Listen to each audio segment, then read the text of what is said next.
To discuss the ASUU strike, which is now in its third day, I'm now being joined on the news at 10 by the former head of civil service of the Federation, Professor Oladapo Afolabi. Thank you so much for joining us on the news at 10. Thank you very much. Now, there's been a lot of back and forth about the way the strike was called. Everyone seems to say it took them by surprise. We heard the Minister of Labour, now the Minister of Education. What's your impression? Well, it must be by surprise.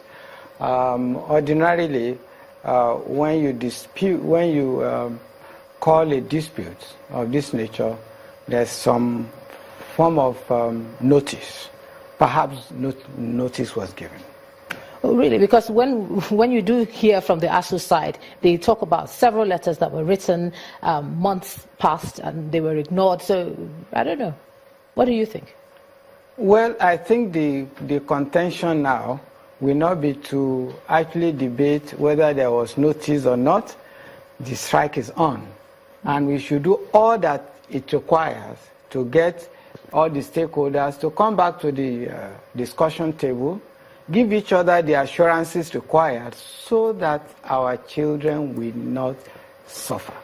You have a lot of experience in terms of resolving disputes of this nature. What sort of concessions do you think the federal government should make on their part? Let's start from them. Well, I would say basically the STEM agreement is the 2009 agreement. Yeah. That was a very robust agreement. And in there, if all the issues had been followed, making that agreement a living agreement as intended, I would say that there wouldn't be any ASUU strike, whether now or in future. So fundamentally, both parties should look at that agreement once again and see how they can be preemptive of any strike. My suggestion at this point is that the symptoms which have been discussed now, because I looked at what the demands are, they are quite symptomatic. They appear easy to actually resolve between all the stakeholders. So they should go to this negotiation with a very open mind and have a give and take so that while other things have been addressed, the strike is called off. Well, you say they appear easy. Does it really appear easy? Some people are arguing that at the time some of those agreements were made, we didn't have the economic realities that we have now, and so perhaps there should be concessions on ASUU's side. What do you think?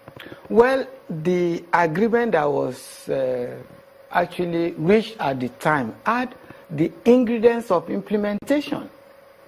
If you have a lag time on any of the components, the kind of result that we have now is what we will have. So we have to revisit that agreement, look at the implementation mechanisms that will enable to some extent, and that is what I call for.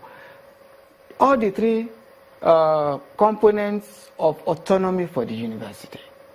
Universities elsewhere, they have all the autonomies, academic, administrative, and financial.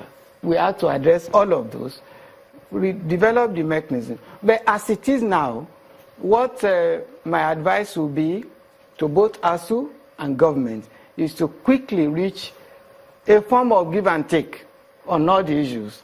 I'm saying it's easy in the sense that if the mind is open, positive, and we think of the repercussions, we can easily eat a kind of midway agreement and move on. All right, former head of civil service of the Federation, Professor Oladapo Afolabi, thanks for joining us on the news at 10 tonight. You're welcome. Thank you.